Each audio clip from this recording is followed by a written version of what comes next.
All right. Hello, everyone.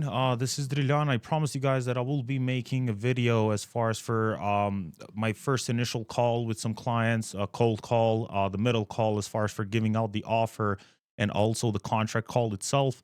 Today, we are going to be doing the first initial cold call. A bit of context on the back end is I initially spoke with these guys briefly. It was like a 2 minute conversation back in December, and then they told me to reach out after a couple of months, but obviously I'm not going to be waiting for that. So I just reached out by beginning of January, and the call went as so. I'm going to be playing the call. You guys are going to be hearing it on the background, as well as I'm going to be adding some context as far as for why did I ask that question, how did I proceed with that, why did this happen, and yada yada. But without wasting more time, let's get right into it. Hello. Hello. Hi, Jessica, this is James calling. How are you? From who? Yeah. So, straight off the bat, very simple introduction. Hey, this is James. That is usually my stage name. Hey, this is James. How are you doing? That leaves them wondering who James is. Why is this guy talking to me like, I've known him for 10 years and stuff like that. And her immediate, callback or her immediate response was, where are you guys, calling me from? Most of the time, I do not give a company name, especially with new clients that we're going in soliciting. It's not something that people love that much, and I'm not trying to get a fine. So yeah, I responded as needed. I don't know if you recall me or not. We spoke on beginning of December in regards to a property in West Church Street. Oh, yes, sir. Yes, ma'am. At the time, you said that you guys weren't quite ready as far as for selling. You were looking to sell, towards this January. So I just wanted to check if you have sold it yet, or are you still interested into selling it, or what's going on? So I tell this to everyone.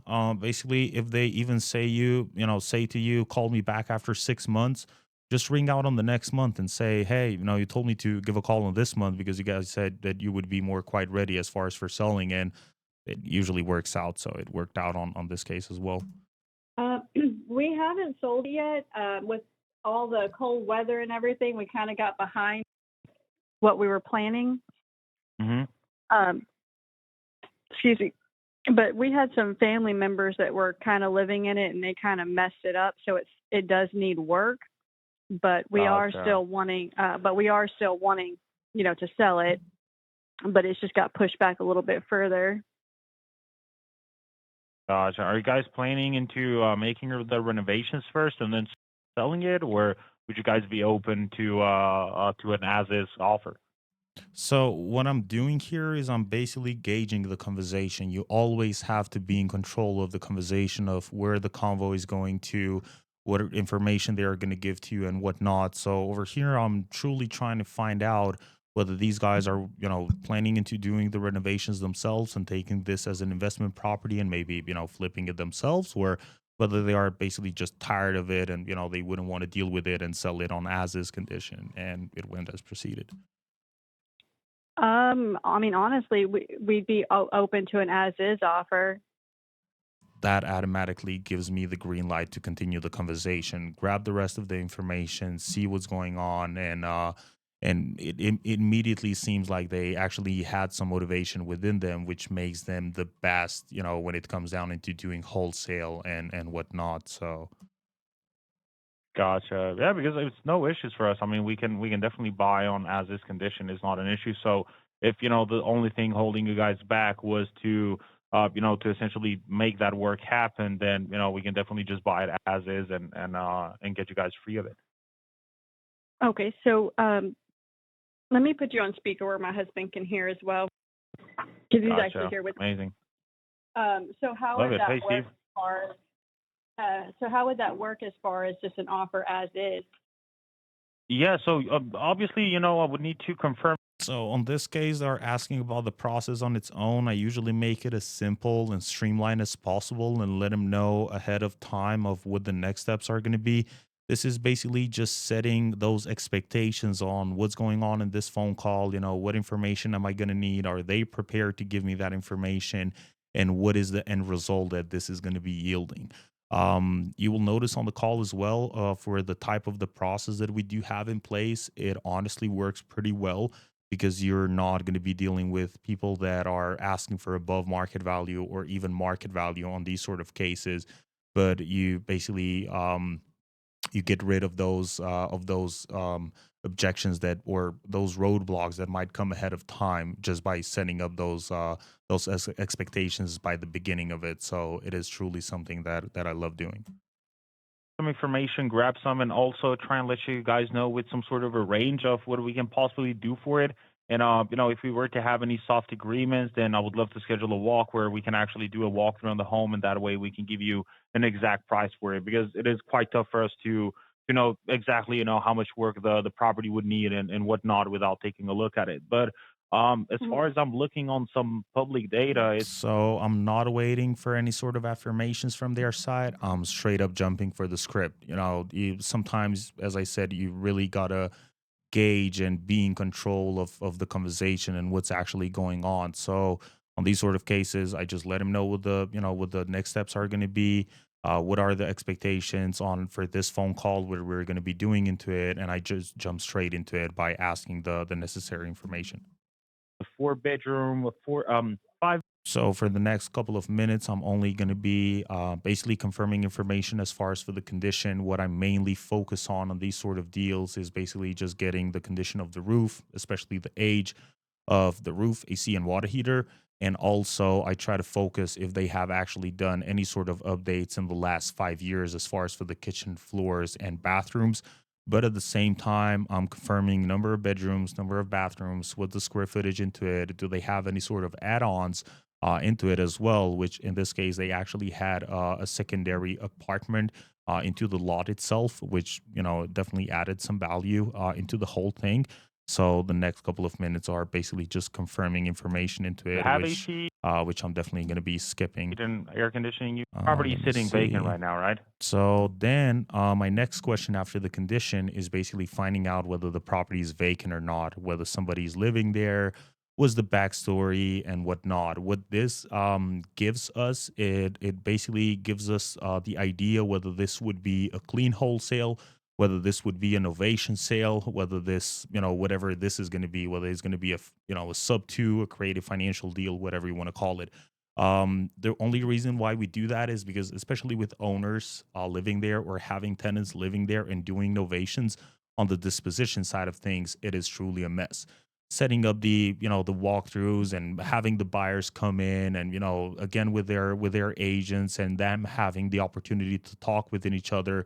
Actually, we have had cases where we got exposed as far as for what we were doing of basically locking the property on the contract at a certain amount of money and trying to resell it at a certain amount of money, and that gives the opportunity to those retail buyers, retail investors, whoever the buyer is going to be on this case, to actually go and try and work around our back and try to log the deal lower than what we have actually listed it for. So that is the reason why I'm asking whether it is vacant or whether it is rented. And it also, as I said, it gives you it might open up the idea of actually speaking with their motivation and what their motivation is behind selling this property, which, as we know, it is crucial on a wholesale. Yes. So it is vacant. Gotcha. Now, any sort of updates on the kitchen, bathroom, and floors in the last 5 years per se? Same question. Fine, so. Um, all right. Now, it's, this is all in a perfect world. If we come to an agreement and everything works out for both parties, I believe you guys are ready to sell within 30 days per se. Yes. Now, it depends on how you ask this question, especially the last part on how many days you're going to be focusing in. You always want to put in a perfect world. You're always painting that perfect scenario picture in their head that, if everything goes well and we agree on a price and whatnot, how much time would you guys need to sell? If it is vacant, I automatically go for 30 days because, usually that is how it works. If they are living there, I usually want to ask them whether they have already found a new place. If they haven't, most of the time I would suggest to them that, hey, one of our listing agents or one of our, we might have something into our inventory, or one of our listing agents might have something into our inventory that could potentially work for you if it is the property that you guys are looking to buy. And at the end of the day, we can even do like a 1031 transaction and, for them not to pay taxes, or we can make the sales basically within the same timeline. So the owners wouldn't actually have to come out of pocket for anything. But as soon as they get the money on essentially selling their home to us, that moment the money is going to be transferred to the new home. So it usually works out pretty fine, and they find it very helpful and thoughtful from our side as well. Gotcha. Okay. And have you guys thought about doing the renovations yourself and maybe just renting it out? Would that be an option for you, or are you guys truly No, sticking to I don't selling want to it? mess with. Over here, I'm going for no. I'm going for don't sell to us, yeah, initially, or thoughtfully per se. The reason why I'm doing that is I'm trying to figure out what's going on in their mind. What is their, um, I don't know how to call it, their experience. Have they left happy with the previous tenants that they have in there? Why are they not looking to make the renovations themselves and actually resell it at a higher price? Well, obviously, that would be, a move that could potentially get them something, or whether they are just looking to get rid of it on as is condition. Now, one of the other, if they say, well, yeah, we have actually thought about, doing the renovations ourselves and maybe listing it on the market, that is a motivated lead, that it is just looking to explore options and what their best option is going to be. But in the cases where the actual owners are tired of doing, dealing with that home, or what do we call a tired landlord in this case, they would just want to sell on as is condition and not deal with, listing the property on the market and doing the construction and, dealing with the construction guys and whatnot. So There's, it is one of the other. I done had my share of that Gotcha. situation. Yeah, bad experience. Yeah, Yeah. we work too All much right. to get anything accomplished. Yeah, I don't know. It's yeah, some people are crazy nowadays, but it is what it is. So as you can see, I didn't ask why are you guys looking to sell. I didn't ask that. I got the answer, but I didn't quite, ask that. I asked, why are you guys, why are you guys not doing the renovations yourselves? And she just said we are too tired for it, or we do not have the time. I think what she said, which automatically gives me the green light that this is a tired landlord who doesn't want to deal with tenants anymore because the previous tenants just destroyed the place, and it was truly destroyed when we got there. All right, and to the big question, do you guys have an asking price in mind that you feel is fair for it on as is condition, or? So, as a salesperson, if you are a salesperson, or if you have experience in sales, you know that whoever talks prices first loses. Now, that is the case. On most cases, I would say I usually try to get some sort of a prize that they do have in mind as far as for making everything happen. Now, of course, on the meantime, on the back end, while I'm doing this call, I'm taking notes as far as for whatever they are saying about the condition, motivation, timeline, asking price, whatever the case might be, or even some side notes. But at the same time, I'm looking the property up on Zillow, on Redfin, on PropStream, and any other sites that could potentially give me an estimate as far as for what the area is going for and what this home could potentially sell on a good note or on a good day or whatnot. Now, if they are above that set price, just taking examples, if West Church Street was basically estimated at $100,000 on Zillow or on Redfin, as soon as they said 120 as an asking price, that would be a no go. We automatically know that they do not potentially qualify for an off market deal or for an wholesale deal. And at the same time, it wouldn't be a good fit for us. So that automatically, takes us to the process of trying to end the call as soon as possible to essentially not waste time with this woman. And the second is to basically try and give them some sort of, obviously, that is going to be the first choice as far as for giving them some sort of a lower price range, a more realistic price range that we would need to be on. But if they do not accept that, we are not going to be pushy and say, well, this is what the property is worth. This is what this is saying. This is what this is saying. We would just straight up tell them, okay, well, unfortunately, we wouldn't be able to do business and that, we call it a day. But in this case, they didn't have an asking price. So it was my move as far as for, giving them a range. The ranges that we do give out, it is potentially 30, 40% up to 80% of the Zillow estimate or whatever estimates that I'm being able to get my hands on. That is done through a calculator. Of course, it is fairly simple, just, to put the estimate phone number over there.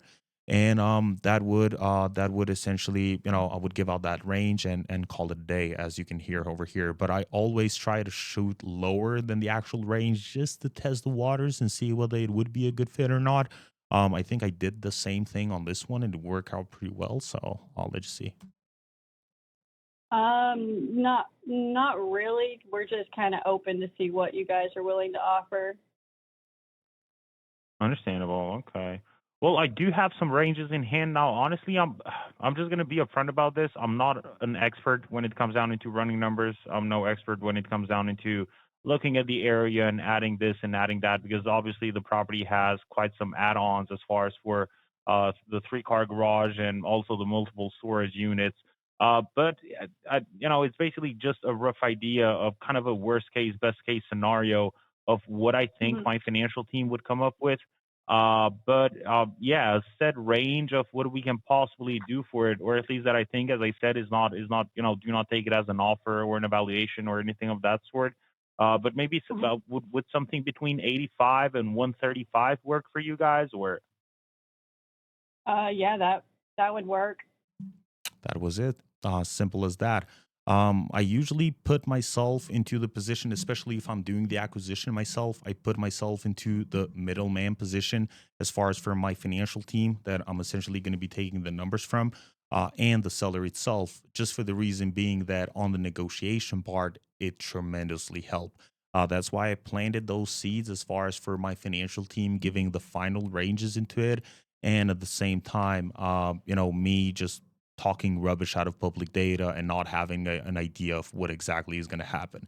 So, if you want to check up for the second video on how I log this property under contract, stay tuned.